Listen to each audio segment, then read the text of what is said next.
Olá, meus amigos, sejam todos muito bem-vindos ao canal Politizando. Eu sou William Jacob e o tal arcabouço fiscal apresentado por Haddad e Simone Tebet vem sendo elogiado por liberais e alguns puxa-sacos do governo, mas nem dentro do PT ele é unanimidade. Eu vou trazer trechos de uma entrevista muito boa que o deputado federal Lindenberg Farias, que é do PT do Rio de Janeiro, concedeu à Folha de São Paulo. Ele partiu para cima da proposta de Haddad, fez graves alertas ao governo Lula. Mas antes eu quero pedir a sua ajuda.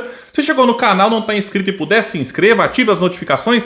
Gostou do vídeo? Deixa o like. Não gostou? Faz parte, manda o dislike. Comenta aqui embaixo o que você vai achar e, se puder, compartilha. Pessoal, é o seguinte, então Lindenberg Farias, que é uma figura conhecida, está de volta ao Congresso depois de perder em 2018.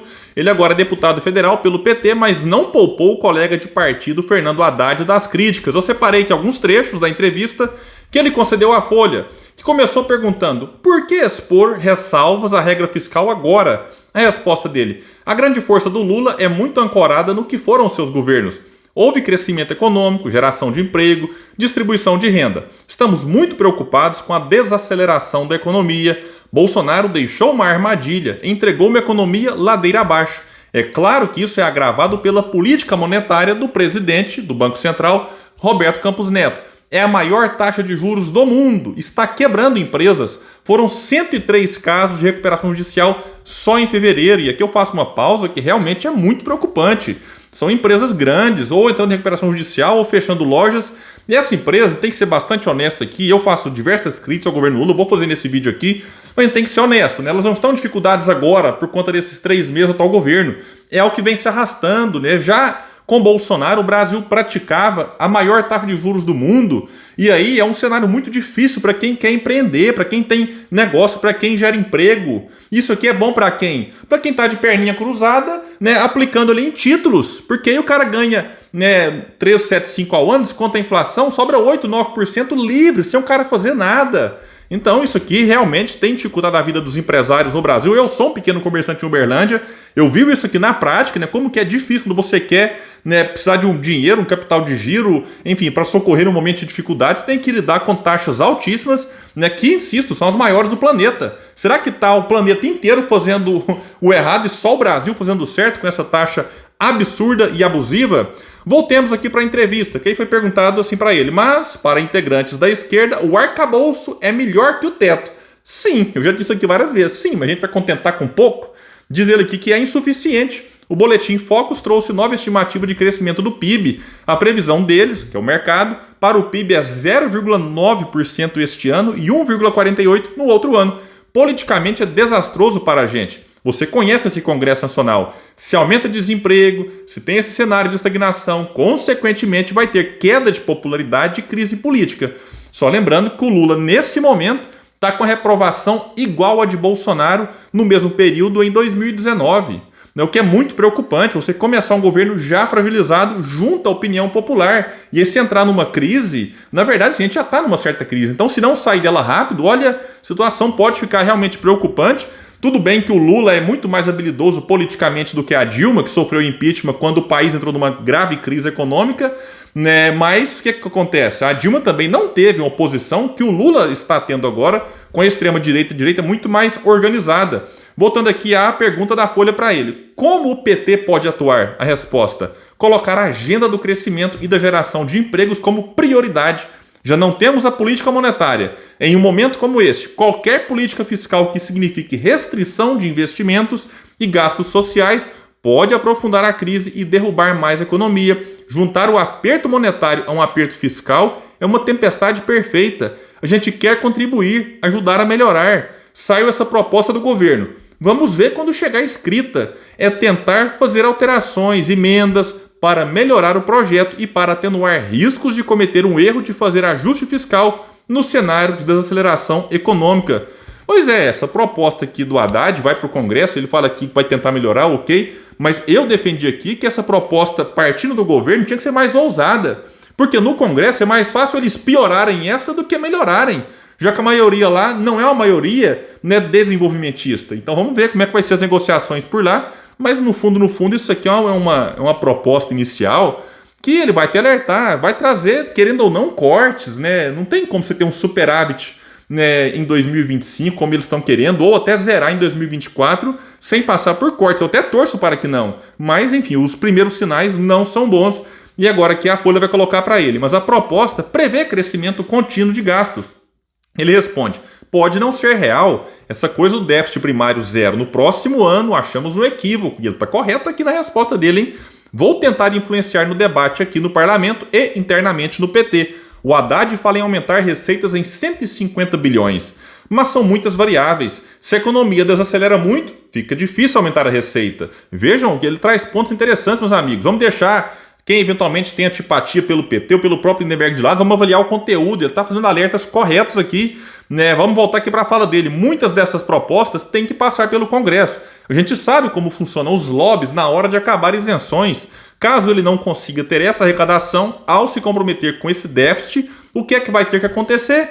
Corte de gastos, programas sociais. Eu fiz um vídeo aqui no canal em que lá na Globo News o pessoal trouxe no que tinha ouvido do Haddad, já considerando essa possibilidade de eventualmente cortar gastos. Aí falaram, não, isso aqui é uma forma de pressionar o Congresso. Olha, o Congresso, nesse começo de mandato aqui, não está muito preocupado em ficar de bem com a população, não. Se fosse lá em 2026, ano de eleição, aí o Congresso fica, né, mais sensível às questões sociais. Agora, francamente, tem que tomar muito cuidado. Aí, no outro momento, ele vai dizer o seguinte, o Lindenberg: eu me lembro do Grande Sertão Veredas, de Guimarães Rosa, em que Reobaldo tenta vender a alma ao diabo. E o diabo nem responde. É mais ou menos o que está acontecendo com o arcabouço. O arcabouço entra e o diabo nem respondeu. O mercado manteve os mesmos 13,75% de previsão. Minha preocupação é com o sucesso do governo Lula. Bom, aí foi perguntado para ele aqui, isso foi debatido com o presidente. Lula está equivocado? Quando eu vi essa pergunta, eu falei, olha, será que ele vai criticar o Lula? Só que aí, né, infelizmente não. Não chegou na bancada, o PT não se reuniu para discutir esse tema. Vai ter muito debate no Congresso, vai ter líder de partidos aliados que vai querer emendar por um lado. É natural que o PT também apresente sugestões e emendas. Queremos melhorar o projeto do governo. Não respondeu se o Lula está equivocado. Vejam bem a dificuldade. O que Gustavo poderia dizer aqui de uma forma respeitosa? Eu acho que sim. Daqui a pouco ele até faz umas ressalvas aqui, mas já, né, saiu fora de se comprometer aqui com o PT. Lembrando que o Lula já desautorizou 3 ministros. O Lupe, o Márcio França e o Alexandre Silveira. Os 3, num dado momento, tentando ajudar o povo, mas foram desautorizados publicamente. E o Haddad, né, continua aqui, não apenas não sendo desautorizado, como recebendo o apoio do Lula com essa proposta, na minha opinião, muito ruim, e na opinião do Lindenberg também. Aí aqui agora a Folha coloca, quando falou o impacto do diabo, aí ele disse, nesse caso é o mercado de Roberto Campos Neto. A gente apresentou o arcabouço e eles nem se moveram, mantiveram a projeção de juros. Aí vai dizer mais aqui, mas isso não é porque ainda não foi detalhado, tem o cenário internacional. Aí ele vai dizer da ata do Copom, que o Copom está endurecendo muito, porque sim, ele está correto aqui, dizendo que o Copom mesmo assim está mantendo a previsão. Tem gente falando que essa Selic vai ser mantida até o final do ano. Então mesmo com o arcabouço, o Banco Central, né, nem se moveu. Ele fala aqui que eles não vão dar colher de chá pra gente. Mais adiante ele vai tocar num ponto que eu tô ficando até chato aqui no canal de tanto repetir, né? E vai dizer o seguinte, acho que o governo deveria pensar em atitudes mais duras, como no Conselho Monetário Nacional, que pode pedir a troca de quem? Do Campos Neto. Se nós errarmos a dosagem desse arcabouço, vai virar uma política monetária restritiva ao crescimento, com uma política fiscal também restritiva. Aí é um cenário que, infelizmente, vejo 2 anos de muita crise. Isso não é justo com a própria história do Lula, diz ele.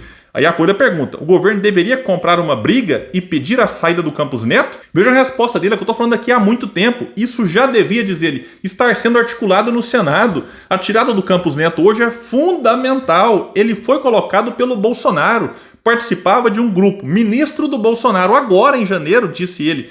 Ele não quer que o governo dê certo, então falta coragem para o governo pedir a saída e articular no Senado. Como vai ter que articular um monte de proposta que quiser passar por lá? Por que vai articular nas outras e essa aqui já dão como certo que será derrotado lá? Então, realmente, lamento essa postura, essa rendição do atual governo frente à postura ridícula do Campos Neto, totalmente, né, atendendo os interesses do mercado financeiro. Não tem outra explicação para a gente ter uma taxa de juros como nós temos agora. Aí um pouco mais à frente ele é indagado assim, o senhor fala na primeira pessoa do plural, fala com outros petistas que dividem a mesma preocupação? A resposta, muita gente preocupada, todo mundo querendo ajudar, a gente quer que dê certo, a gente quer que a Haddad dê certo, por isso que a gente quer melhorar essa regra fiscal. Aí a Folha coloca, né, mas não é só o Haddad, o Lula aprovou essa proposta, aí ele não teve como fugir, né? Disse, é uma proposta do Haddad, uma proposta do Lula. Se eu tiver a oportunidade de falar com o Lula, vou falar dos riscos desse cenário. Talvez esteja havendo uma subestimação da gravidade do cenário econômico. Algumas pessoas podem estar achando que não está essa coisa tão ruim. Para mim, é muito ruim. Aí a pergunta para encerrar aqui é a seguinte, isso surpreendeu com Haddad? Dizia-se que a escolha dele seria garantia de que Lula seria ouvido sobre política fiscal. Isso surpreendeu negativamente? A resposta dele, vejam bem, acho que sim, porque estão vendendo um discurso que o Lula está comprando.